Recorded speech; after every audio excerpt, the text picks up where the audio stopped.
당신의 마음속에 늘 숙제처럼 남아있는 그 구성원. 오늘은 그 사람에 대한 이야기를 해보려 합니다. 연차도 제법 쌓였고 조직의 원리도 잘 알고 있으며 업무 경험도 풍부합니다. 겉으로 보면 든든한 팀원 같지만 막상 그 사람을 떠올리면 한숨부터 나옵니다. 근태나 비용 처리 같은 기분은 잘 지키지만 팀장이 맡긴 일은 딱 시킨 만큼만 수행합니다. 회의 시간엔 늘 조용하고 스스로 나서거나 협업을 주도하는 모습도 보기 어렵습니다. 심각한 문제를 일으키는 건 아니니 크게 다그칠 수도 없고 그렇다고 중요한 과업을 맡기자니 불안한 것도 사실입니다. 몇 번이고 피드백 자리를 만들고 충분한 시간도 줘봤지만 매번 제자리 걸음이고 이제는 다른 팀원들마저 눈길을 거두기 시작했습니다. 포기하기엔 이르고 강하게 조치하자니 애매한 그 사람. 오늘은 바로 그 저성과 구성원을 두고 고민하고 있는 리더들의 이야기로 시작해 보려 합니다.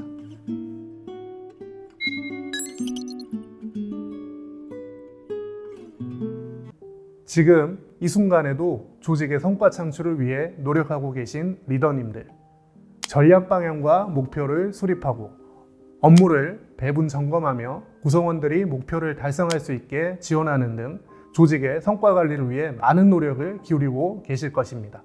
그 모든 과정이 결코 녹록지만은 않겠지만 가장 큰 난관 중 하나를 꼽는다면 그것은 바로 저성과 구성원을 어떻게 관리하고 성장시킬지에 대한 문제일 것입니다. 그 이유는 무엇일까요? 바로 성과가 낮은 팀원의 문제는 결코 그 구성원의 문제에만 국한되지 않기 때문입니다.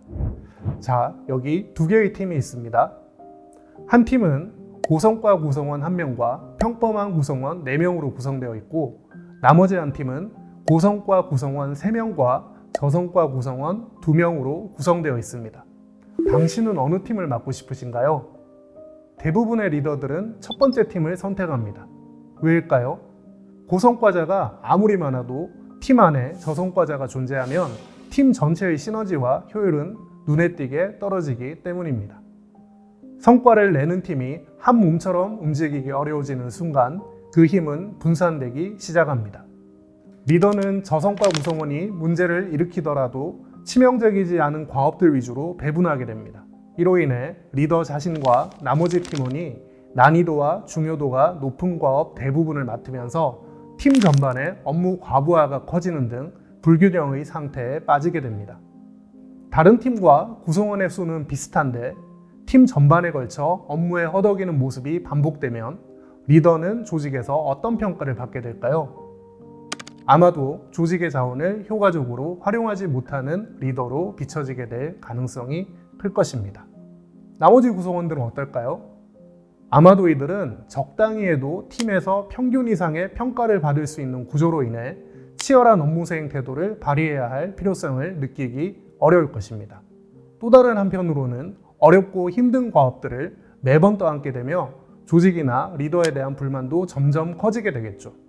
그 결과 평가 보상 시즌이 되면 자신의 객관적 성과나 역량과 관계없이 조직의 어려운 상황을 지원해준다는 상황 논리에 기반하여 처우에 대한 높은 기대를 형성하는 등 리더와의 관계에서 미묘한 우위를 점하게 될 가능성이 큽니다. 마지막으로 저성과 구성원 당사자는 어떨까요? 자신에게는 중요하지 않은 과업만 할당되다 보니 과업 전반에 대한 열의와 몰입도가 떨어지는 것은 기본이고 리더 동료들과 소원한 관계 속에서 소통의 빈도도 줄어들게 될 가능성이 커집니다.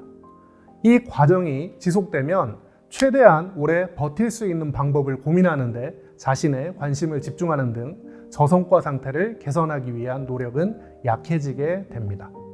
결국 저성과 구성원의 상태를 개선하지 못한 채 방치하고 있는 팀의 퍼포먼스는 지속적으로 저하될 수밖에 없습니다.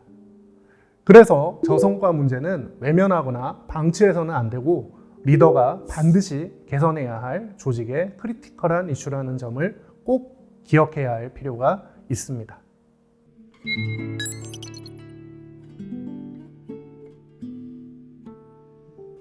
그렇다면 우리 조직은 저성과 문제에 어떻게 대응하고 있을까요? 저는 그동안 다양한 조직의 저성과자 코칭과 PIP 설계를 도와온 경험이 있는데요. 그중 특히 기억에 남는 한 고객사의 사례를 소개해 보려 합니다. 이 회사는 저성과자 대상 PIP를 요청해 왔습니다. 그런데 프로그램을 기획하는 교육 담당자조차 인사부서로부터 받은 건 최근 3개년 평가 등급과 간략한 평가 코멘트 뿐이었습니다. 저성과 원인이 뭔지, 어떤 행동 특성이 있는지에 대한 정보는 전혀 없었던 거죠. 그래서 저는 이렇게 제안드렸습니다. 현업 팀장들을 통해 구성원별 상황을 좀 더 구체적으로 파악한 뒤 그에 맞는 프로그램을 설계하면 효과가 훨씬 클 겁니다.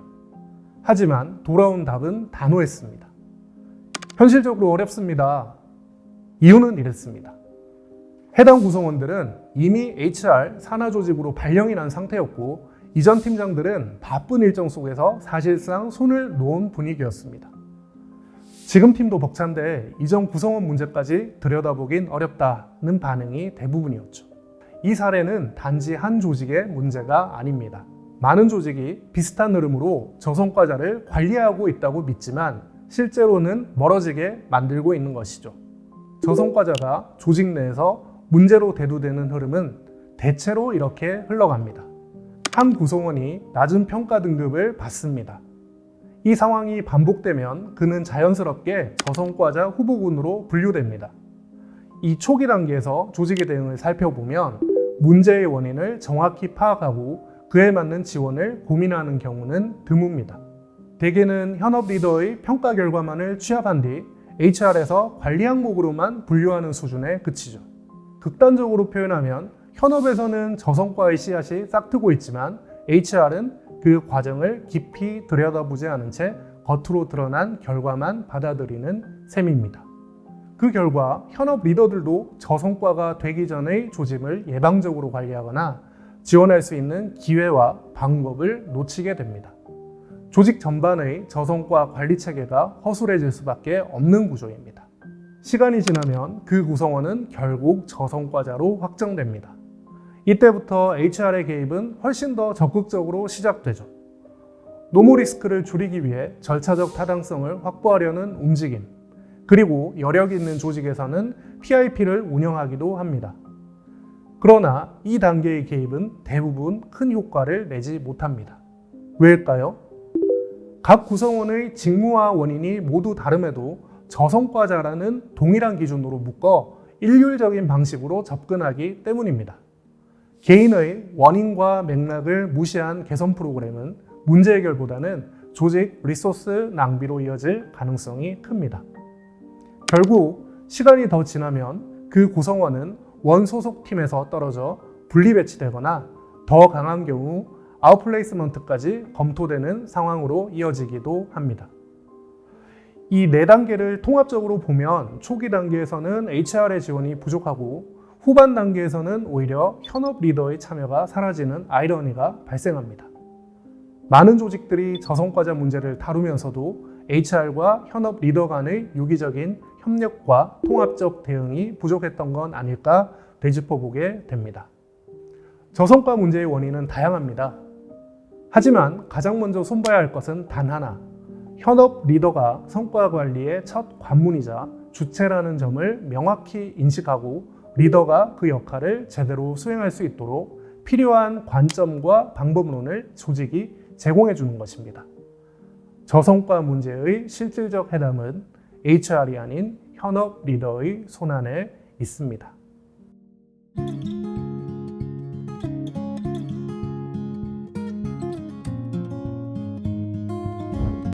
우리는 종종 누군가를 너무 쉽게 단정합니다. 성과를 내지 못하는 사람, 팀에 민폐를 끼치는 사람, 때로는 조직의 빌런이라는 말까지 하면서요. 하지만 저는 저성과를 다르게 보고 싶습니다. 영원한 저성과자는 없습니다. 또한 영원한 고성과자도 없지요. 성과는 고정된 능력이 아니라 흔들릴 수 있는 상태입니다. 그리고 그 상태는 관계 안에서 회복의 가능성을 찾습니다. 리더가 그 사람을 어떻게 바라보고 있는지가 다시 움직일 수 있을지 아닐지를 결정짓습니다. 누군가는 이미 손을 놓았을지 모릅니다. 하지만 리더는 그 사람을 놓지 않는 마지막 사람이어야 합니다. 성과를 되돌릴 수 있는 열쇠는 그 시선을 끝까지 거두지 않는 리더에게 있습니다.